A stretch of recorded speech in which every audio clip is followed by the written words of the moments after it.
Hello, brothers and sisters. I want to talk to you about spirits and how they affect us. Satan can work through anyone and anything, but only if they come into agreement with him either knowingly or unknowingly. In Matthew 16:22, Peter denied that Jesus would have to die, but Jesus rebuked Satan out of him. He didn't know what he was speaking about, even though Jesus said he had to die, and so he was speaking through the spirit of Satan. Satan's spirit literally came upon Peter to deny Jesus' death because he didn't want him taking over the kingdom. Just like the spirits of Halloween, when you do anything that goes against God and his kingdom, it's working in the spirit of something other than God. Now, there's a lot of denominations of these spirits, which I'm not going to get into in this video, but I will say this.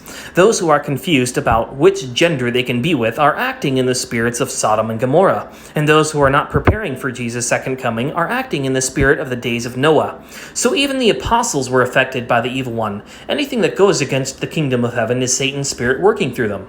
A lot of people get dreams about waves of water. This is representative of Satan's spirit, which has a stranglehold on the masses. They're literally being affected by him, and all the people who have gotten the mark of the beast juice or still have sin in their life might be freely affected or possessed by these spirits, however often God allows, unless God provides mercy through grace through Jesus. And it's kind of like the zombie apocalypse.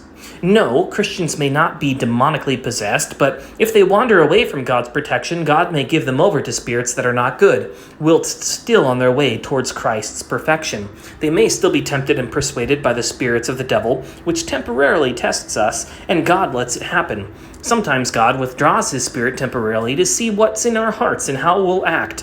Either we'll keep ourselves in check or give into temptation, which means we still have work to do. Kind of like God preparing a meal, and then he lifts the lid off to see how it's coming along before he puts it right back on.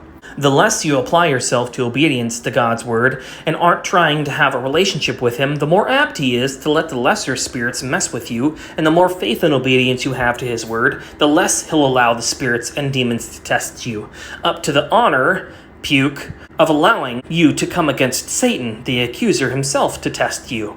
This entire world is like a game of Red Rover. Satan's lines are all holding hands in front of the finish line. We have to get right with God, so he allows us to break through their ranks.